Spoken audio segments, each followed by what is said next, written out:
I have lived with Colonel Foster for 40 years. I labored hard. I feel sad to think of leaving my children behind.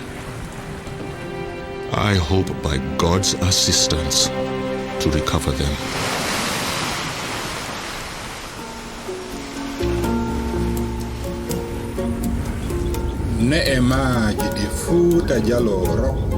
A glance at our land shows abundance that cannot be counted.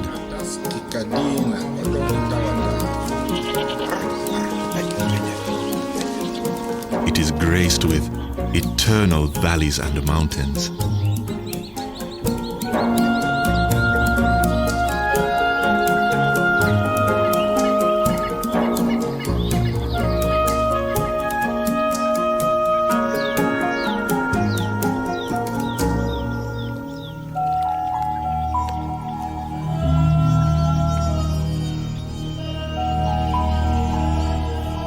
I was born Abdul Rahman of Futajalong. I lived with my wife and child in the capital, Timbo.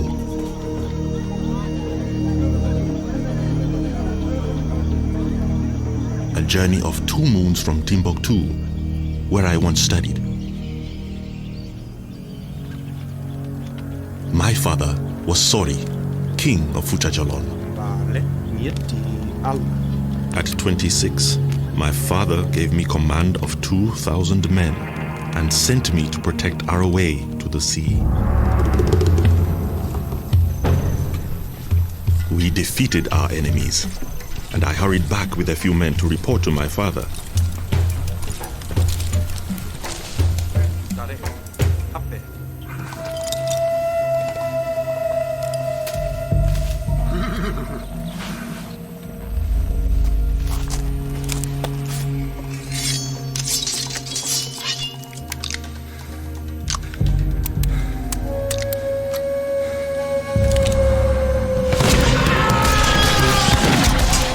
We were ambushed.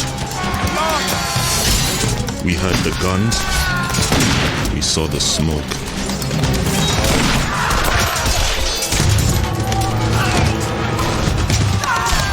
And my men dropped like rain.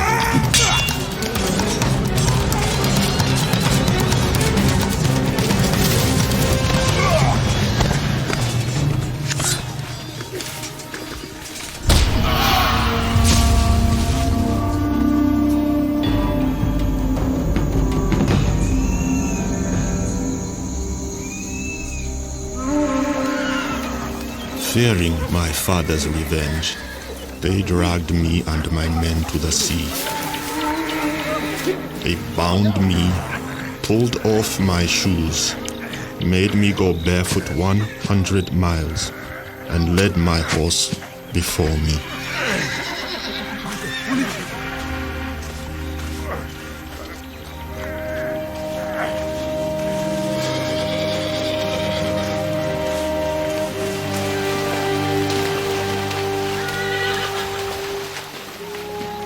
They sold me to slave traders on an English ship for 2 flasks of powder, some muskets, 8 twists of tobacco, and 2 bottles of rum.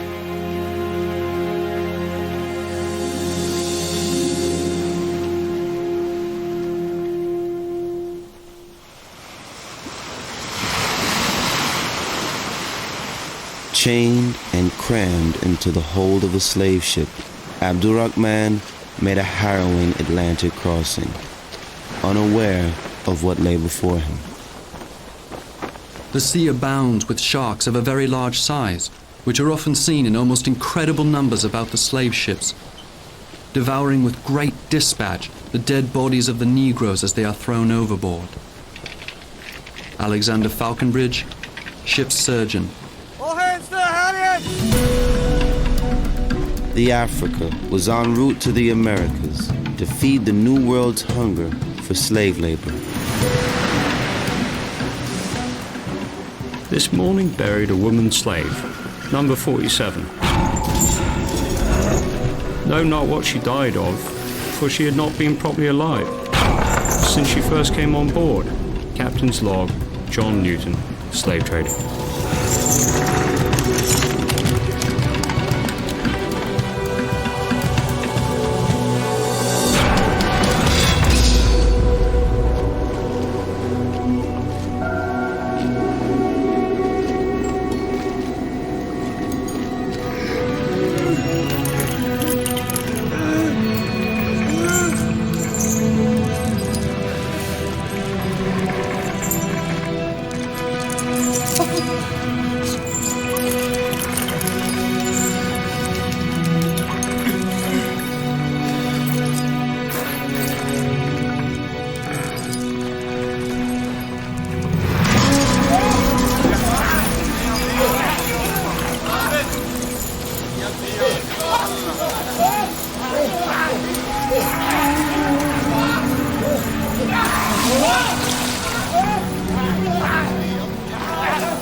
Years earlier, Portuguese ships prowled the west coast of Africa in search of gold and fortune, offering manufactured goods like muskets for trade, and setting in motion a cruel race for guns that fueled the cycle of war among the local nations. Africans themselves became the currency of choice for the Europeans. If you wanted to get your hands on firearms, the only way to get that would be to trade with Europeans, and the only currency, if you will, that they would accept were captives. If you look around the world in the late 18th century, more than 3/4 of the people on Earth were in slavery or servitude of one kind or another. Just go left to right across the globe. Expanding colonial plantations produced an insatiable demand for slave labor. This North Atlantic slave trade distorted and made slavery something qualitatively different and exponentially more brutal than what was known in African societies. This was the largest forced migration in human history, draining away some 12 million people in 400 years.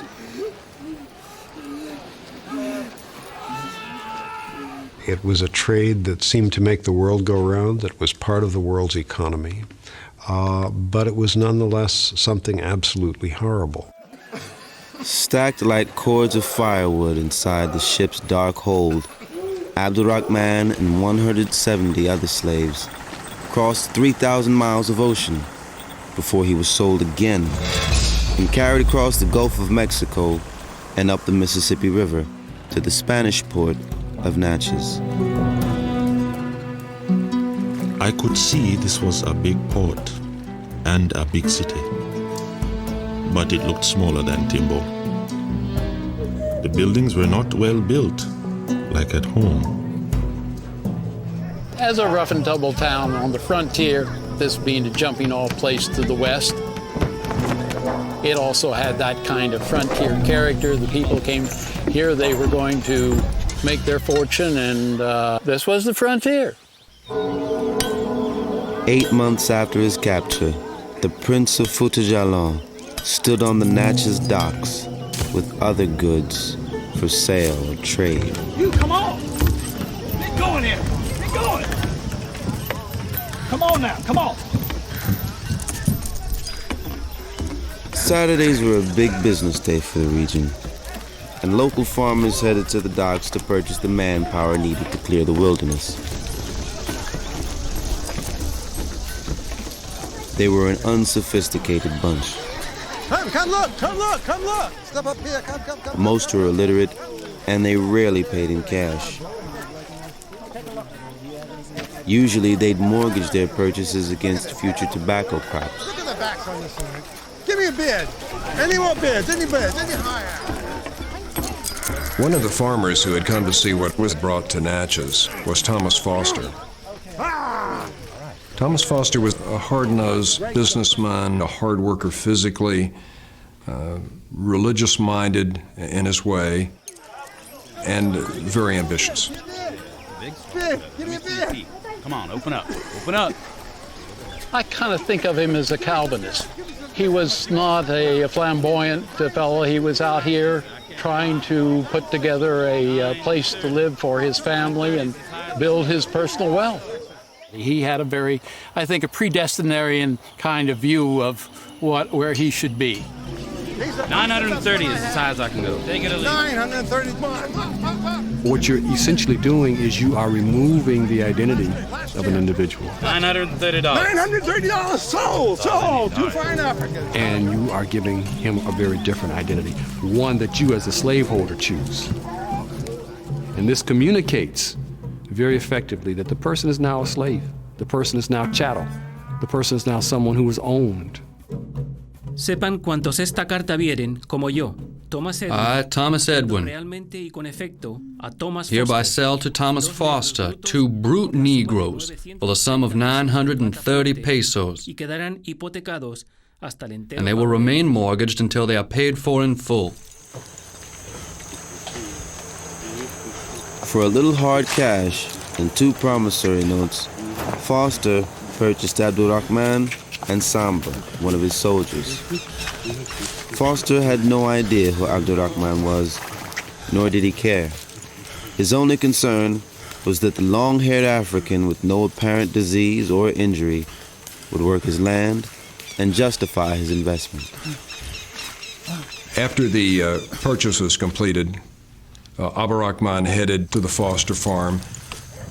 Foster was a native of South Carolina who had immigrated to the Natchez district just a few years earlier. He had come with his mother and 3 older brothers. They had come because the Spanish government, in trying to build up the population of the region, was giving grants of land to people who would take and develop it. We don't want to think of this as a plantation. It was probably just a few acres and fence, muddy with stumps and chopped down trees. I had seen at the market that Mr. Foster had money. I could scarcely believe that they had to live in the wilderness like this. Compared to the raw Mississippi frontier, there were a number of highly developed West African kingdoms, some as large as the American colonies. One of the most prominent was Fouta Djallon. Headed by an Islamic Almami, a freely elected leader who ruled from the capital of Timbo, a strategic trading center. This was a period of real intellectual expansion. They had a constitution, they had laws. This was a very sophisticated society. Though they were herders and craftsmen, they were also caught up in the transatlantic slave trade and fought wars and traded captives for European goods and firearms. They saw themselves as above everyone. Go and fetch Manoa, boy. Go on. So even when the Europeans came, they felt they were superior to these European barbarians. I tried to tell Mr. Foster that I was a prince in Africa and that my father the king would pay him for my return 2, 3 times what he had paid for me. Go on. Mr. Foster paid no attention to my words, except to mock me. From that time, he called me Prince.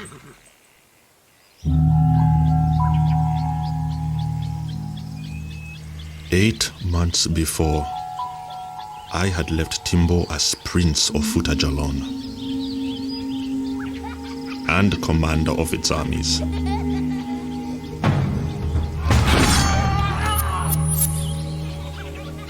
I was torn from my family, from my wife and my son.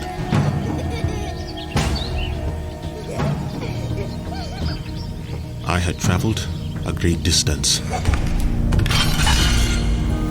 And now my journey was at an end.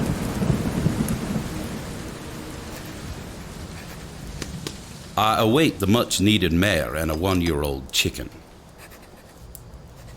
Today at the market, I purchased 1 sack of salt, 1 lady's horse-skin mitts, and 2 Africans. They'll clear the north fields, down by the old barn. Slaveholders seasoned their new slaves, forcing them to learn English, stripping them of their customs and identities. The Africans, many of whom were Muslims, were kept from practicing their religion. Those who resisted were severely punished. I don't want to hurt you, but I will if I have to. Come on. Come on. The first order of business for Thomas Foster was getting some new clothes and a haircut for his new African. Stop. This meant, of course, cutting off the long hair that he wore, an ornament of great beauty in Fujijalan. And Abdul Rahman told a friend, under normal circumstances in his own country, he would have parted with this hair only with his life. Here he is, sheared of his hair, which was a sign of their nobility, and forced into menial labor.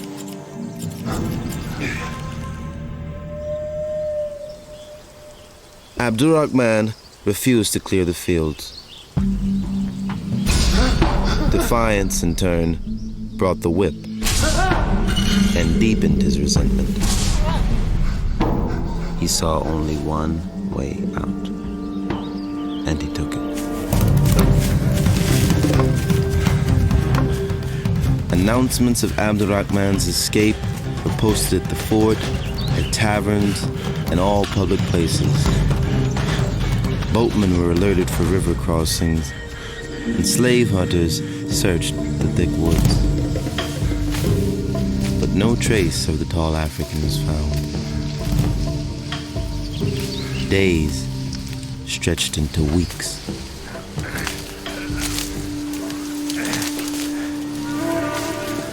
All efforts to ascertain his whereabouts proved unavailing, and after a while, inquiry was abandoned. Major Steve Power, decorated veteran of Natchez. Abdul Rahman had no place to go. He realized his return to Fujijalan was impossible. Half-starved, exhausted by sleepless nights, he struggled to come to grips with his past, the battles he had waged, the men he had lost, and the slaves he had traded. During the isolation of being alone in the wilderness, it dawned on him that he is no longer a prince. He's no longer a warrior. From that point onwards, his dignity was based on his ability to master the circumstances that he was in. Someone brought up in Fujijalan believes that on the day you're born, God knows and numbers every day of your life. And this fate, however cruel it seemed to him, was part of a divine plan. His resignation to the will of God was demanded.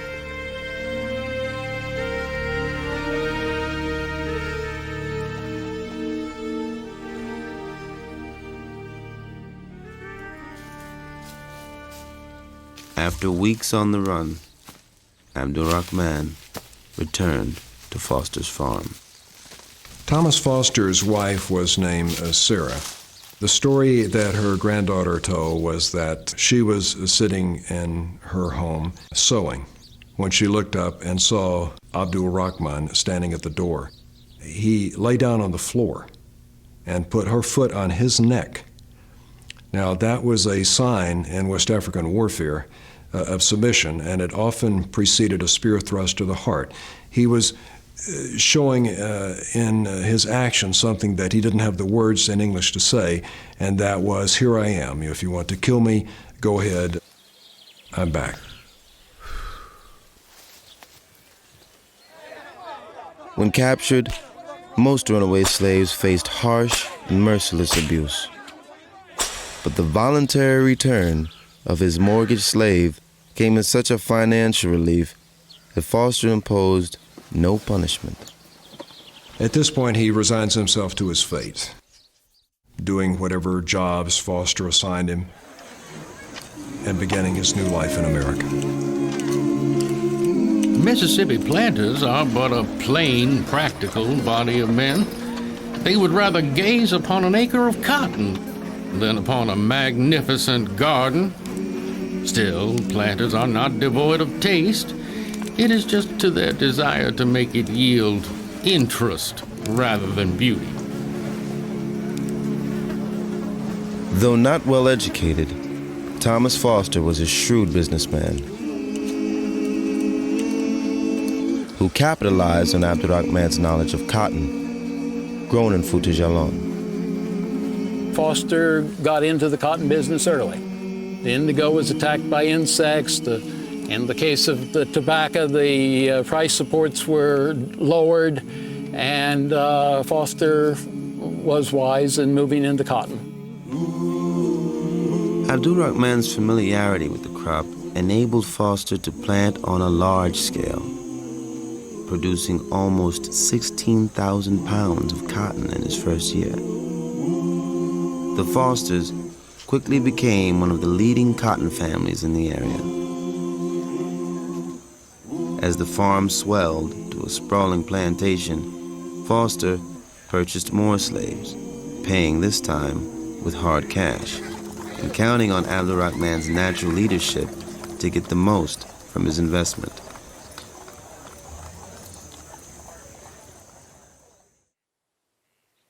I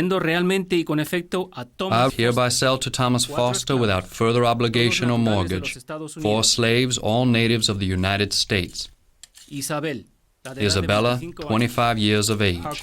Jacob, 10 years of age. Anaki, 5 years of age.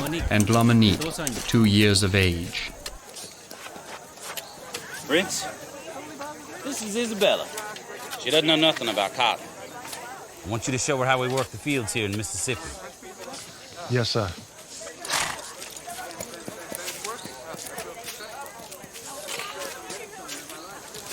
I show you how to work Foster's fields.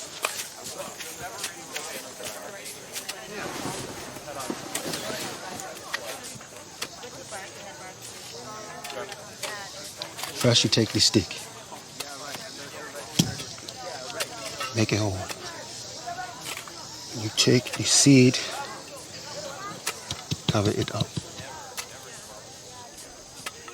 In Isabella, I see a woman, though bereft of most things, retain the ability to choose who she loved and who she wanted to be with.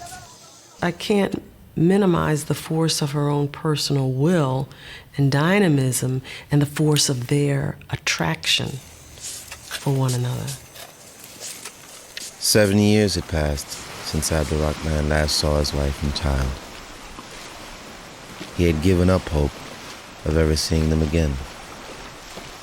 He had to overcome that love, that separation, then open up his heart to another who also could have been taken from him. It was a tremendous risk for both of them. To love in that kind of situation was risky. Father in heaven, you ordained marriage for your children. We present to you Isabella and Prince, who are here this day to be married. Marriage was not a legal right granted to slaves, but Foster believed that a ceremony would create a sense of stability on the plantation. For Abdurrahman, a Muslim, and Isabella, a Christian, the ritual was a testament of their love and commitment to each other. They made the best they could of their circumstances. They found ways to figure out forms of solidarity, forms of resistance, forms of accepting what was going on, including obviously religious forms of acceptance, in order to live their lives.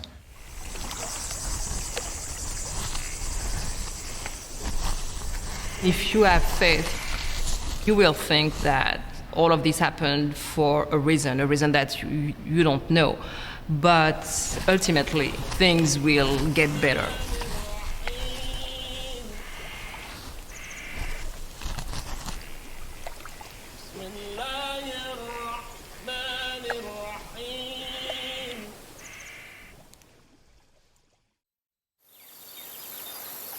The world moved on. Abdurrahman rose to a position of authority on Foster's plantation, and Foster allowed him to earn money of his own by growing vegetables to sell at the market. He was the person who the other Africans looked up to because he was a leader there, and he continued to be here and see that things got done. And he wasn't made overseer, he was the de facto overseer. After all, a significant number of the slaves were his own family. Ultimately, there would be 5 sons and 4 daughters born to them. Each one of these children tied a heartstring between himself and the land of his enslavement. Hey, sweetie.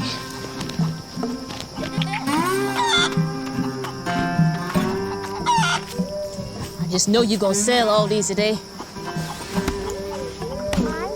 Maybe we could buy a little something for the children with the money. It's just another day at the market. But we'll see. Mom, should we feed the chickens some more?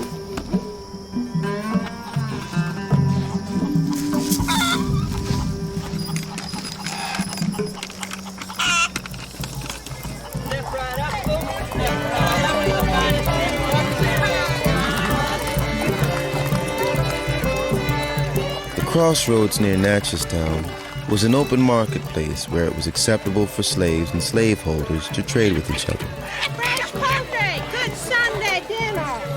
Beyond the makeshift stalls, the two rarely intersected socially, except on Sunday, market day.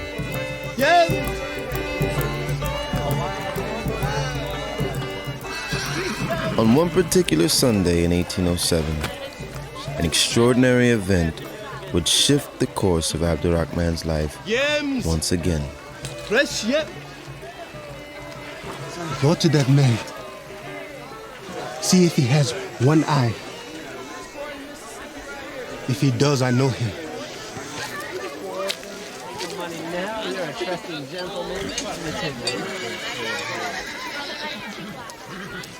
One eye and black patch.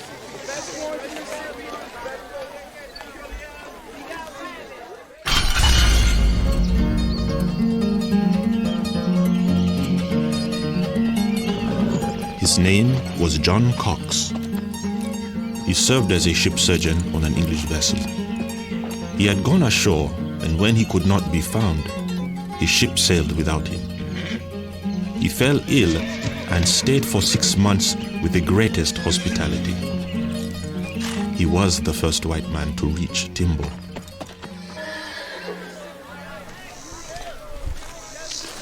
Boy, where do you come from? I come from Foster's place. You weren't born in this country? No. I come from Africa. From Timbo? Yes. That is my home. And is your name Abdul Rahman? Yes. That is my name. Do you know who I am? I know you very well. You are Dr. Cox.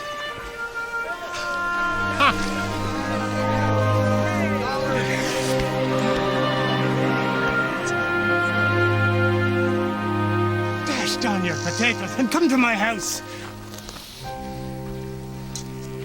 I cannot leave my potatoes.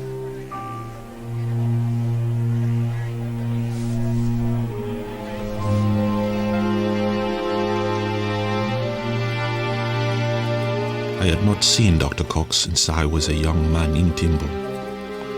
He had many questions. He asked how I had come to this country, how I had come to Mississippi, how I had come to be a slave.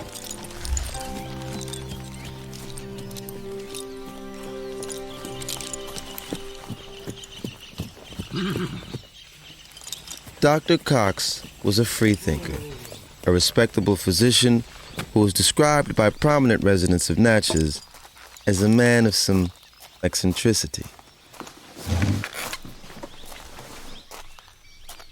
Mr. Foster, is it? Yes. Pleasure to make your acquaintance. John Coates Cox. What is it, Mr. Cox? Dr. Cox? You have in your possession the one you call Prince.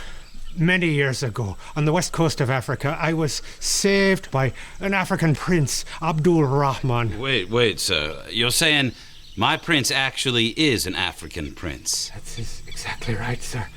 And I never thought I'd be able to pay my debt until today. Sir, I am here to ask for the release of Abdul Rahman into my care. I'm sorry, sir. Prince is not for sale. I understand that the going rate is $550 or so. Sir, you don't understand. So you Prince cannot... is not for sale. His wife is here. His children are here. Thank you, sir. I will cannot offer help you, Dr. Cox. $1,000. Prince is sir. not for sale at any price. But, sir... Good day to you, sir. It did become the talk of the town, and I suppose in some sense that it made Foster feel like he was the man who controlled a prince. I believe Thomas Foster rejected the offer because Abdul Rahman had simply made himself indispensable on the Foster farm. Despite the cheer of the family, the confidence Foster had in him, and the friendship of Dr. Cox, he paid a very, very hard price for his accommodations. Foster prospered. His property expanded dramatically to 1,700 acres. 40 adult Africans now worked the plantation from sunup to sundown, making him richer with each season. Dr. Cox continued to seek Abdul Rahman's freedom, but Foster flatly refused. When Cox died in 1816, his son took up the cause, but Foster stood firm. For years after Cox's death, people talked about the unlikely meeting between the Irish doctor and the African prince.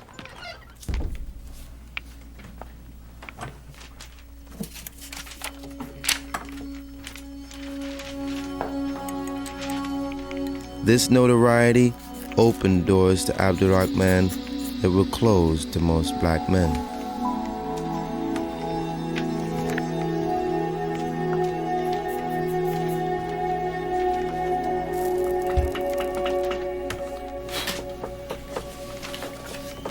Alam Ayohalahu Al Habib Al Kari Al Habib.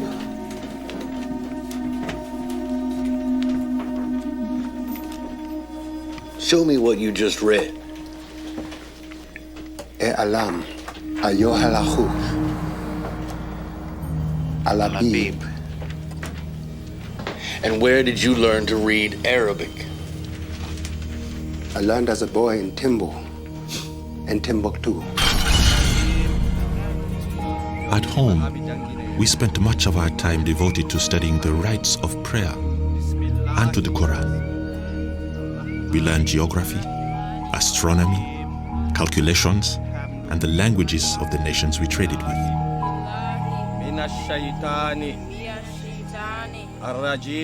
It was the first of my country's writing that I had seen since I had left home.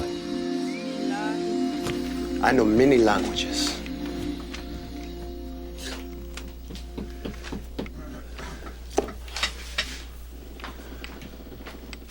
I told Colonel Marshak that I wanted to write a letter home, and did he know how to send it?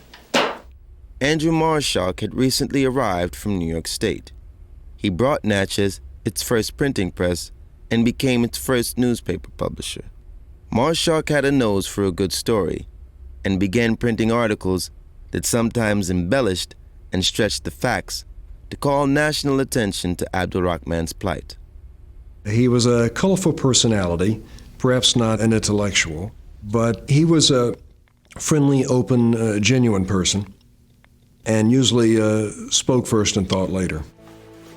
Prince is really a most extraordinary man. Born to a kingdom, well educated, he was faithful, honest, humble, and industrious. I do not look upon Prince or Abdul Rahman as a mere biped slave, but as a dignified captive, a man born to command, unjustly deprived of his liberty. 6 years passed and Abdurrahman never wrote to his family in Fouta Djallon. But a shameful scandal on the plantation would finally motivate him. Thomas Foster Jr., we command and strictly enjoin you to answer to a bill proffered against you for keeping the basest company of habits and temperance. Thomas Foster had a son, Thomas Foster Jr. He married well, the daughter of a local minister, but soon grew cold and indifferent to her, and she discovered why. Going around the quarters, she caught her husband, Thomas Foster Jr., in bed with a slave woman named Susie. Remarkably enough, it seems that this woman was the daughter of Abdul Rahman. He began to see the future, and the future was what was going to happen when Thomas Foster died, and his children were going to be divided among Foster's children. And all that he had worked for in terms of stability and position for his family within that limited society was all going to be torn apart. Maybe writing a letter home doesn't solve that problem immediately, but it was a protest, the strongest he could take, perhaps, against the situation on the plantation. Natchez, Mississippi. The enclosed letter in Arabic was written in my presence by a venerable old slave named Prince. The object of his letter is to make inquiry after his relations with the hope of joining them. I have undertaken to forward his letter for him and commit it to your care with a request that you will lend your aid to an old man's wishes. I am, sir, your servant, Andrew Marshock. January 12, 1828, Washington, D.C. Sir, your letters have been received.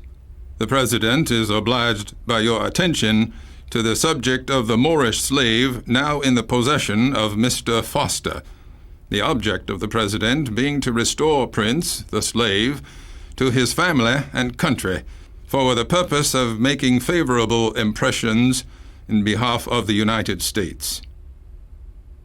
Henry Clay, Secretary of State. Because he wrote in Arabic, Marshock and the American government assumed that Abdurrahman was a Moor and sent his letter to the Sultan of Morocco, America's oldest diplomatic ally. Having finally caught the ear of Washington, Abdurrahman chose not to correct the mistake.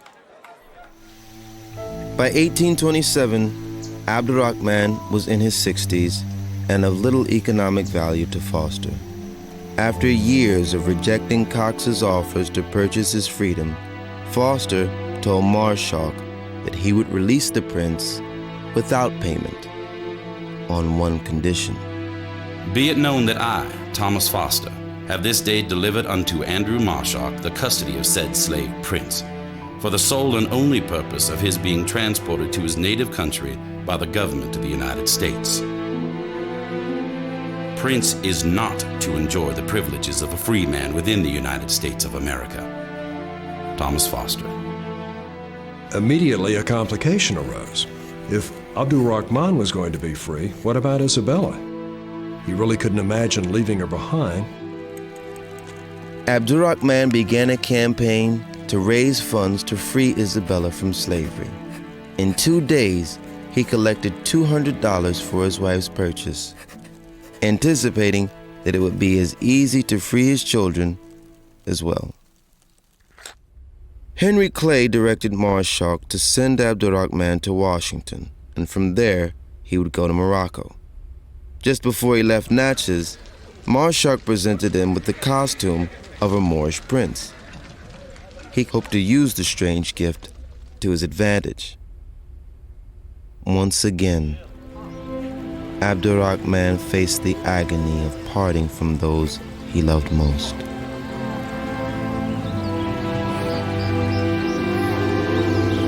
The morning of my departure was beautiful, clear, and calm. As we set to go, I told my children of my care for them, and that I would buy them free at 10 prices. I was told there was a look of silent agony in their eyes. I could not bear witness to this. Andrew Marshak.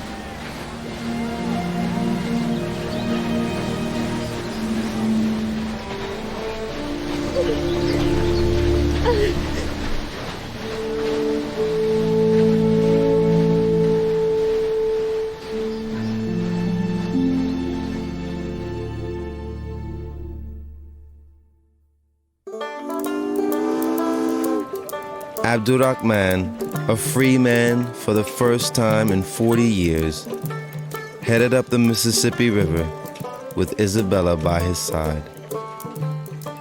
The first stop, Cincinnati, Ohio. Impressed by the sights of this large and bustling city, it held a still deeper significance. For the first time in Abdurrahman's life, he was in a place where slavery was outlawed. Newspapers detailed Abdurrahman's prince to pauper story, and local events were organized around his visits. A bumpy stagecoach ride took them through Pennsylvania, Maryland, and later Washington, D.C. His hopes buoyed by the attention, Prince carried his subscription book everywhere, soliciting donations to free his family back in Mississippi. Secretary of State Henry Clay arranged for Prince to meet with President John Quincy Adams. May 15th, 1828. Abdul-Rahman is a Moor who has been 40 years a slave in this country. The Emperor of Morocco expressed a wish that this man might be emancipated and sent home. I should like to oblige the Emperor. Children, the President received me very kindly, and I expect from his kind expressions to me that he will pay every attention to my business. Fast becoming the most popular African in America, Abdurrahman played to the press, never denying some of the more colorful descriptions of himself or his life, at least not in print.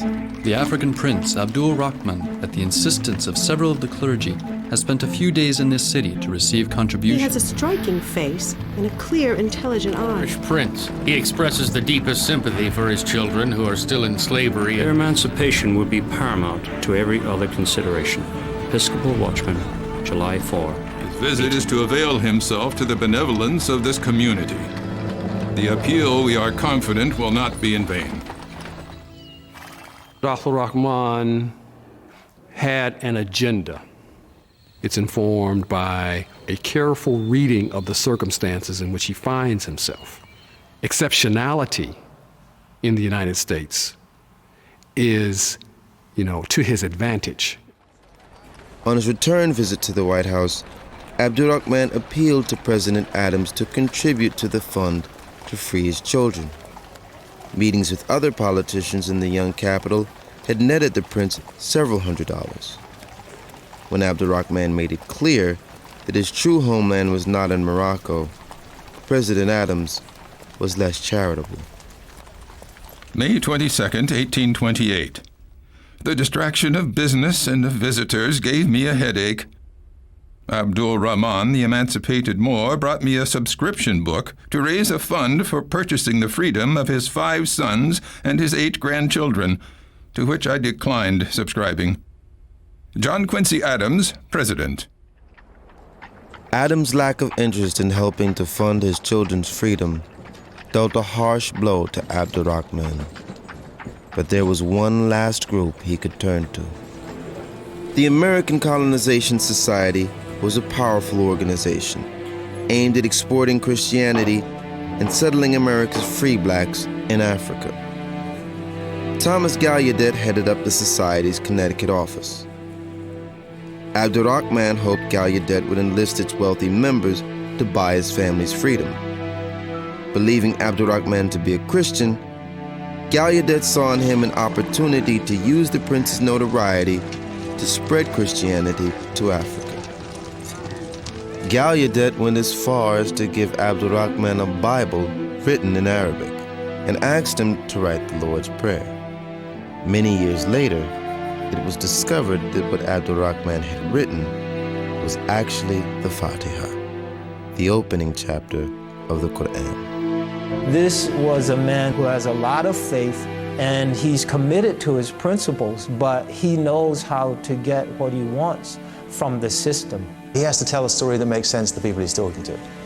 So we don't know how much of what he said was just for them and how much was what he really thought in his own heart. Abdurrahman was unable to stop the spin of events in Mississippi. When reports of his northern travels reached Natchez, he was cast as an instigator, stirring up racial troubles with free blacks and abolitionists at the government's expense. I consider the contract entered into by the government through the agency of Henry Clay, Secretary of State, entirely violated. Prince has written several letters to my slaves stating he would procure their freedom. And if he returns here, or while he remains in the United States, I consider the said Prince my slave. Thomas Foster. Ungrateful blackguard. Slave owners didn't like to set slaves free. It undermined the whole system, it undermined the whole economy, it undermined their moral justification of slavery. Andrew Jackson, a slaveholder who once lived near Natchez, stepped up his plans to defeat John Quincy Adams in the 1828 presidential election. Abdurrahman became a flashpoint for scandal and slander during the campaign. Remember the plot of Adams and Clay to excite the prejudices of your northern brethren against the South by employing an emancipated Negro to electioneer for them? President Adams. He will get nary a vote down here. Marshak became a staunch voice for the Southerner Jackson. And he wanted to stay on good terms with Foster and other plantation owners. As a result, he turned on Abdurrahman with a vengeance. That's one L in ungrateful, if you please. After months on the road, Prince's physical health was failing. Fevers forced him to cancel appearances. Funding from the ACS came up short, and public support to buy his children's freedom dried up. Andrew Jackson of Tennessee had been elected president. He would take office in March of 1829. It just seemed advisable, perhaps, to get overseas at this point. The Jackson election was evidence of a deepening split in the country, and black Masons lost no time in rallying behind Abdurrahman. A powerful political force, the Free Blacks of Boston had invited Abdurrahman to their city. It would be his last appeal.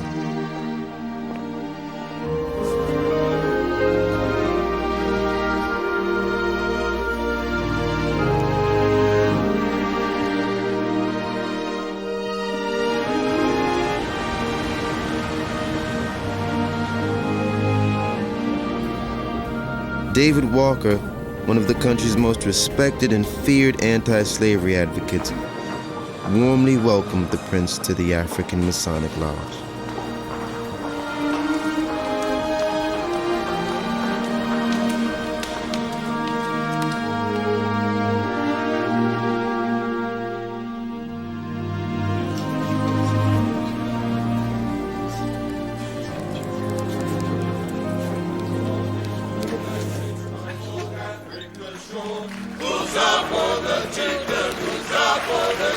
Walker's fiery abolitionist articles ignited deep-seated fears in slaveholders throughout the South.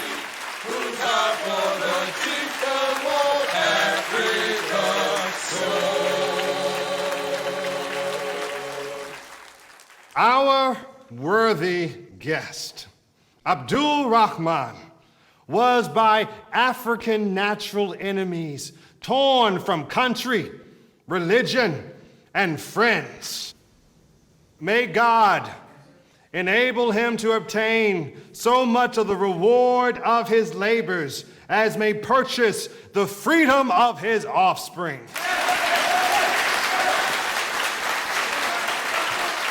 A salute and tribute to the complete success of the philanthropic undertakings of Prince Abdul Rahman and the Manumission Society.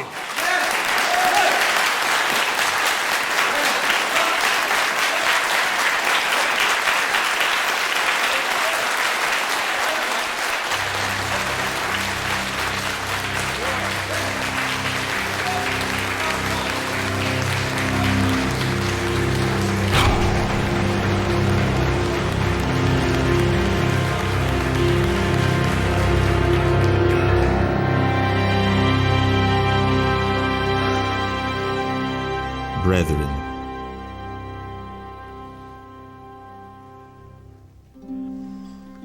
this token of respect, which this day you have been pleased to confer, will ever be held by me, Isabella, in grateful remembrance. It is time to leave this place.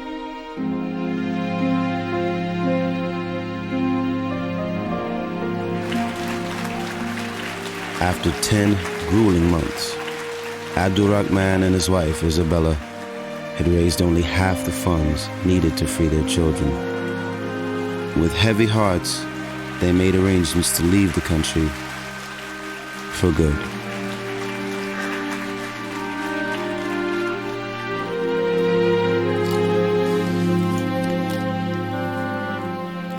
Do not be too hard on yourself. We did all we could do.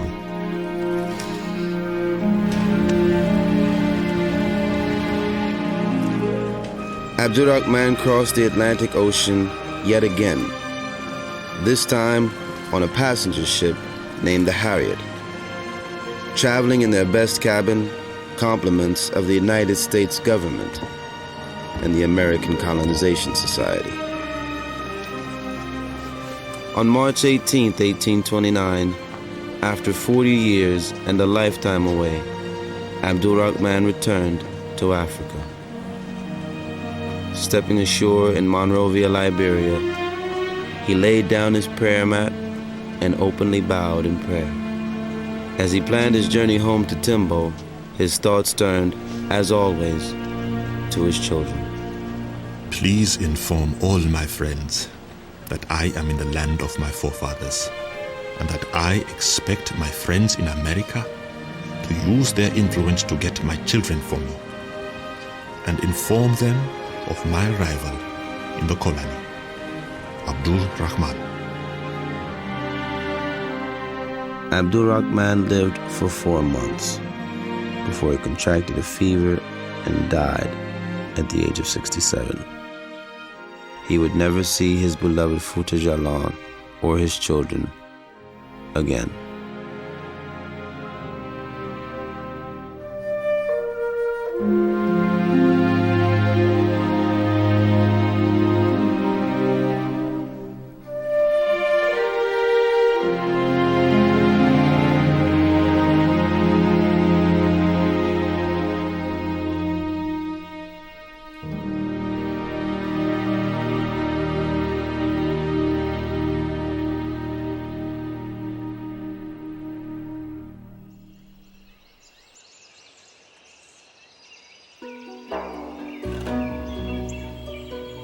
I almost felt the spirit of my ancestor just overwhelming me to say, you know, do this because it's important that you know where you come from.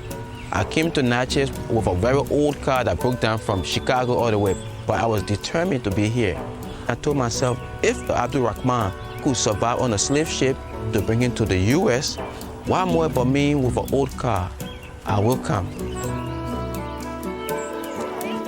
One of the things that I have realized finding them is how do they connect to their past, to realize that their history did not begin in slavery,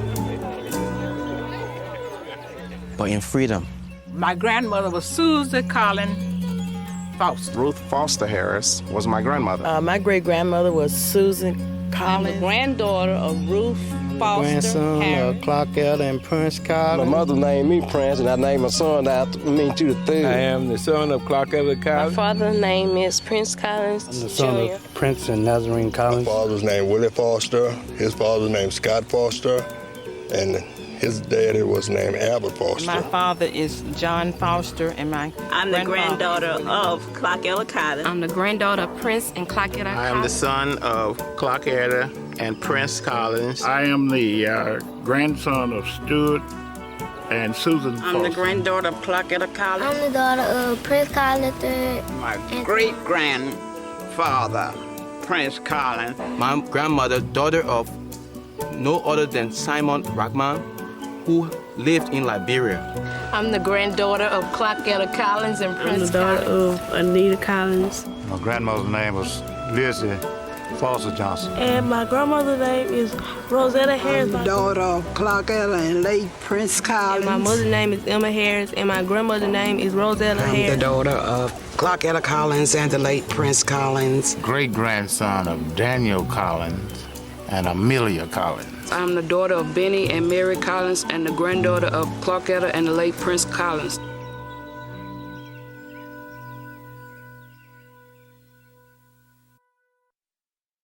For more information on Prince Among Slaves, please visit pbs.org. This program is a presentation of the National Black Programming Consortium.